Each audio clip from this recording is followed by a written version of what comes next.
बिस्मिल्लाहिर्रहमानिर्रहीम। अस्सलाम वालेकुम। आज नवंबर की 9 है, 9 नवंबर 2022 दिन है इतवार का। और हम चलते हैं कुछ एनालिसिस की तरफ। लास्ट 24 घंटे में तो कदरे बेहतर रहा कि कुछ बहुत ज़्यादा डेवलपमेंट नहीं हुई है, और ये कि हम उस पर बात कर लेते हैं। पहला तो पाकिस्तानियों को मुबारक हो कि पाकिस्तान न्यूजीलैंड को हराकर फाइनल में पहुंच चुका है। तो अब कल जो मुकाबला होगा वो इंग्लैंड और इंडिया का है। उम्मीद यही कर रहे हैं कि हमारा रवायती हरीफ मैच जीत कर हमसे फाइनल में मुकाबला करे। चलते हैं जी।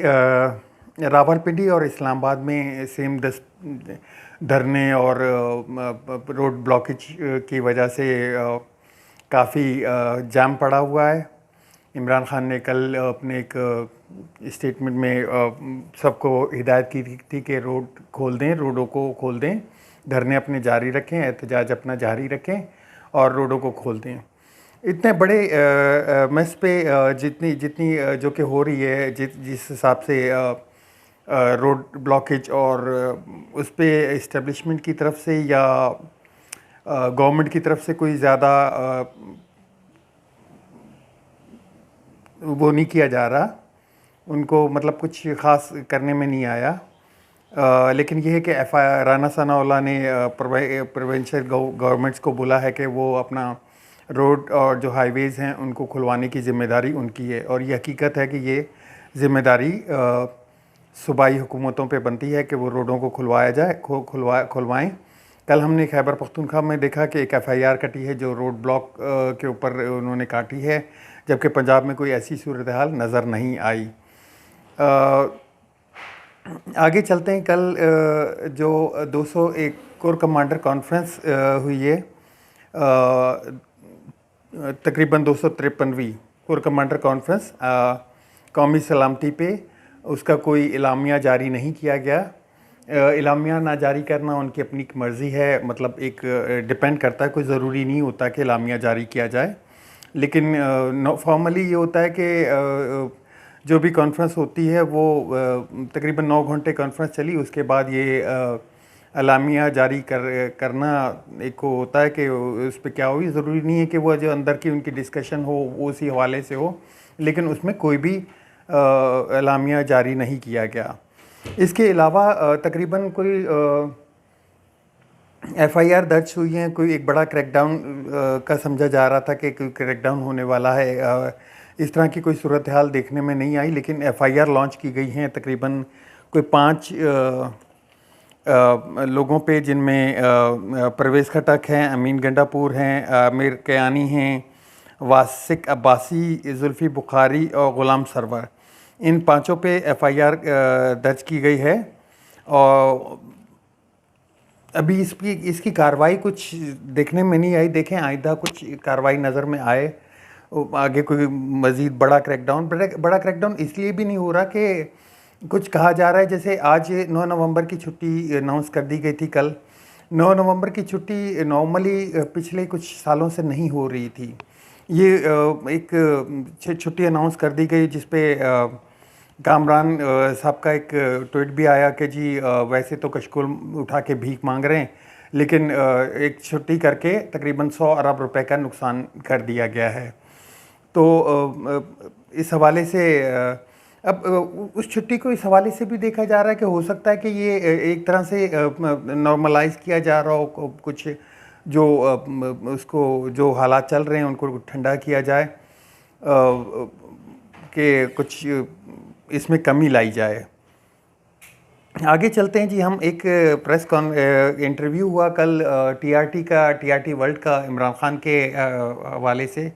वो इंटरव्यू बहुत मैंने जो देखा है बहुत बेहतरीन है, और उसमें आंद्रे सानिके ने इंटरव्यू लिया है। वो कदरे बेहतर है। जो लास्ट इंटरव्यू इन्होंने इमरान खान ने CNN को बेकी एंडरसन को दिया था, उससे ज़्यादा बेहतर था, और कुछ साइकोलॉजिकल भी सुकून में थे, कुछ ऐसे बेहतर अंदाज में। एंड्रे सनाकी का इंटरव्यू को तकरीबन कोई 20 मिनट का है। मैं भी आपसे रिक्वेस्ट करूँगा आप ज़रूर देखिएगा इसको। उसमें उनसे कुछ सवालात किए गए। जैसे कि आपको मालूम है कि जो हमला हुआ था इमरान खान पे वज़ीराबाद में, उसको सामने जो शूटर था मोहम्मद नवीद वल्द मोहम्मद बशीर, उसको उन्होंने जो टारगेट किया था वो उनकी अपर बॉडी पे टारगेट करने की कोशिश की थी। यानी कि जो ऊपर खड़े हुए थे इस वक्त कंटेनर पे लोग, तो वो जो टारगेट करने वाला था वो उनकी अपर बॉडी को टारगेट कर रहा था। लेकिन एक पीटीआई के सपोर्टर इब्तिसाम की इंटरवीन की वजह से वो फायर अपनी जगह पे ना लग सके और वो नीचे लगे, उनकी टांगों में लगे। टांगों में इमरान खान की 3 या 4 गोलियां हैं, जबकि ऑपरेशन में उनकी 3 गोलियां निकली हैं और कुछ शार्पनर्स लगे हैं जो कि स्टील की जो सामने शीट थी, शीट पे जब फायर हुआ तो उसमें से कुछ शार्पनर्स निकल के उनकी दूसरी टांग में लगे। और जो लेफ़्ट साइड पे शूटर था जिसने उसके बाद फायर किए, ये जब वो गिर गए तो उसके बाद उनके ऊपर से फायर गुजरे। तो अगर ये उनकी अपर बॉडी को हिट करते तो बहुत ज़्यादा नुकसान होता, क्योंकि उस वक्त तकरीबन 4 से 5 मेंबर जो पीटीआई की रहनुमा थे वो उस वक्त मौजूद थे।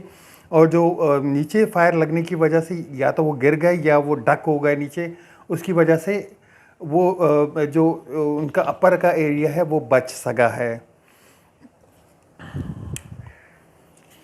एंड्रे गिसन को इंटरव्यू देते हुए उन्होंने कुछ सवालात किए उनसे कि आपको कैसे मालूम कि ये 3 लोग आपके कत्ल में शामिल हैं। तो उसके ऊपर उन्होंने बताया कि जो लास्ट कुछ महीनों से जैसे मई और जून में कुछ इतलात उनको मौसूल हुई थी कि उनके खिलाफ कत्ल का कोई मुकदमा, उनके कत्ल का कोई प्रोग्राम बनाया जा रहा है। तो उन्होंने बताया कि मैं एक्स-पीएम भी रह चुका हूँ, पाकिस्तान का प्राइम मिनिस्टर भी रह चुका हूँ, तो मेरे भी ताल्लुकात कुछ हैं इस गवर्नमेंट के अंदर से। तो वहाँ से मुझे आया कि कुछ 4 लोग जो बैठे थे वहाँ पे, उन्होंने मेरे कत्ल की प्लानिंग की है, जिसको उन्होंने बाद अज़ां उन्होंने अपने कुछ जलसों वगैरह में भी तकरीरों में भी बताया। और उन्होंने इसके अगेंस्ट एक वीडियो अपनी एक बनाकर जो कि मुल्क से बाहर रख दी थी, उन्होंने बताया। इसके अलावा उन्होंने बताया कि इनकी जो तकरीर थी लास्ट कुछ तकरीबन कोई जुलाई अगस्त में, वो कुछ तकरीरों का कुछ हिस्सा उठा के वो उसको प्रोपेगेंडा या उसको एक तरह से कहा जाए कि वो पब्लिश किया गया। और उसमें उन्होंने किसी का नाम तो नहीं लिया, लेकिन एक वकार सेठी, गालिबन वकार सेठी की तरफ उनका इशारा था, जिन्होंने ये ट्वीट को फैलाया भी और ट्वीट भी किया और बाद में इसको डिलीट भी कर दिया। उसमें कुछ इस तरह से शो किया जा रहा था कि जैसे कोई खान साहब ने ब्लास्फेमी की है, उन्होंने इस तरह का इक़दाम किया है, तो उसको काफ़ी प्रोपेगेंडा के ज़रिए फैलाया गया और फिर उसको मार्केट किया गया, एक तरह से उसको नैरेटिव को बिल्ड किया गया। नैरेटिव आप किसको कह सकते हैं, नैरेटिव अच्छा वर्ड है। नैरेटिव बिल्ड किया गया कि जी ये ब्लास्फेमी की है उन्होंने, उसके ऊपर उनको एक जुनूनी टाइप, मजहबी टाइप को जैसे कि कोई अटैक कर सकता था, या ओपन इनविटेशन था इसके लिए कि कोई भी उसके ऊपर उनके ऊपर अटैक कर सकता था। आपको याद होगा कि 2011 में जो सलमान तासीर के ऊपर सलमान तासीर का मर्डर हुआ था, मुमताज़ कादरी ने किया उनके। तो उससे पहले आपको याद होगा कि अक्टूबर, नवंबर, दिसंबर में इस तरह का एक प्लॉट बनाया गया कि जी ये आसिया बीबी के केस में उन्होंने कोई ब्लास्फेमी की है। वो जो भी किया था उन्होंने, वो एक पार्टी लाइन को लेके मतलब बात की थी उन्होंने, लेकिन एक इस तरह से नैरेटिव बनाया गया, एक प्लॉटिंग की गई कि जिस वक्त ये मर्डर हुआ तकरीबन 4 जनवरी के करीब, तो सबके जहनों में फ़ौरन ये आया कि किसी मजहबी जुनूनी ने उनको उनका मर्डर कर दिया है। और उसका इम्पेक्ट इतना ज़्यादा हुआ कि बादशाही मस्जिद के जो ख़तीब थे उन्होंने भी उनका जनाजा पढ़ाने से इनकार कर दिया। और आपने उस वक्त देखा होगा कि उस वक्त ज़रदारी साहब या पी की जितनी बड़ी लीडरशिप थी वो इसमें नमाज जनाजा तक में नहीं गई। इवन ये कि उस वक्त के जो चीफ आर्मी चीफ थे कैनी साहब, वो भी नहीं गए थे। तो उस प्लॉट को बड़े तरीके से बना के और पेश किया गया था। इसी तरह लेकिन इमरान खान का मामला डिफरेंट है। इमरान खान के मामले में ये जब नैरेटिव बिल्ड किया गया था तो उसको किसी पार्टी ने, किसी मजहबी जमात ने, किसी फ़िरके ने, किसी भी पॉलिटिकल पार्टी ने या अब मीडिया ने उसको हाईलाइट या उसको बाय नहीं किया, उसको उस नैरेटिव के साथ नहीं चले। तो ये एक बड़ी खुशकिस्मती है उनकी। और कुछ जैसे कि देखा होगा कि आपने जो नवीद मोहम्मद बशीर है, उसने जब ये फायर अटेम्प्ट किया तो वो कोई मजहबी जुनूनी नहीं था, क्योंकि उसके घर के ऊपर जो इंटरव्यूज़ हुए तो लोगों ने उसको देखा कि भाई ये तो नमाज़ पढ़ने भी नहीं जाता। आपने इसके अलावा देखा होगा कि मोहम्मद बशीर का जो उन्होंने सोशल मीडिया पे अकाउंट देखा तो उसकी एक पार्टी से, एक सियासी जमात से वाबस्तगी भी थी उसकी। और जैसे कि नवीद मोहम्मद बशीर बता रहा था कि जी मैंने पिस्टल जो है 2 दिन पहले परचेज़ किया 30,000 रुपये का, वो जो ऑटोमेटिक पिस्टल है जिसको अल्टर किया गया था दर्रा से। तो वो पॉसिबिलिटी नहीं है कि एक ऑटोमेटिक वेपन आप लेते ही उसको चला लें। इसके लिए कम से कम आपको 2 से 3 महीने लगते हैं ट्रेनिंग के लिए। तो मैं तो ये मानता हूँ कि ये एक शूटर था जिसने ये शूट किया और पूरा प्लान करके ये हिट किया इसको। तो उसके बाद जब ये फायर हो गए तो उसके बाद फिर एक नैरेटिव बिल्ड किया गया कि देखें जी विद इन 2 आवर्स, जैसे कि 4 बजे ये वाक़या हुआ है तो 6 बजे इमरान खान साहब ने जैसे कि बताया था कि भाई ट्वीट आना शुरू हो गया कि किसी मजहबी जुनून ने, लेकिन वो प्लॉटिंग उनकी चली नहीं। प्लॉट या एक प्रोपेगेंडा या एक नैरेटिव वो फेल्ड हुआ, वो फ्लॉप हुआ उनका। तो उसके ऊपर उन्होंने बड़ी डिटेलन बात की है इस इंटरव्यू में और अच्छी एक तरह से इसको पेस्ट किया इस इंटरव्यू में। आगे चलते हैं जी हम। जो प्राइम मिनिस्टर हैं उन्होंने चीफ जस्टिस ऑफ पाकिस्तान को ख़त लिखा है और जुडिशल कमीशन बनाने के लिए एक रिक्वेस्ट की है, दरख्वास्त की है, जिसमें कि पहला तो वो वज़ीराबाद का वाक़या है, वज़ीराबाद के ऊपर जो इमरान खान के ऊपर अटैम्प्ट हुआ है और वो, और दूसरा अरशद शरीफ के ऊपर। इसमें उन्होंने खुद ही 5 सवाल उठाए, जिनमें से 4 की वो इस तरह से कहते हैं कि जी जो 4 सवाल आते हैं कि जी हमारी जुरिडिक्शन में नहीं था, ये पंजाब गवर्नमेंट का मामला है, पंजाब गवर्नमेंट को इसको देखना चाहिए था, पंजाब गवर्नमेंट इसकी रिस्पॉन्सिबल है, पंजाब की पुलिस को फेल हुई है इस वाक़े में। और तीसरा वो जो उन्होंने बताया कि जी ये इस शूटर का जो शूट करने वाला था नवीद मोहम्मद बशीर, वो लोन अटेम्प्टर है या वो लोन शूटर है, मतलब अकेला इसी का सारा प्लान था, इसी के प्लान के मुताबिक चला।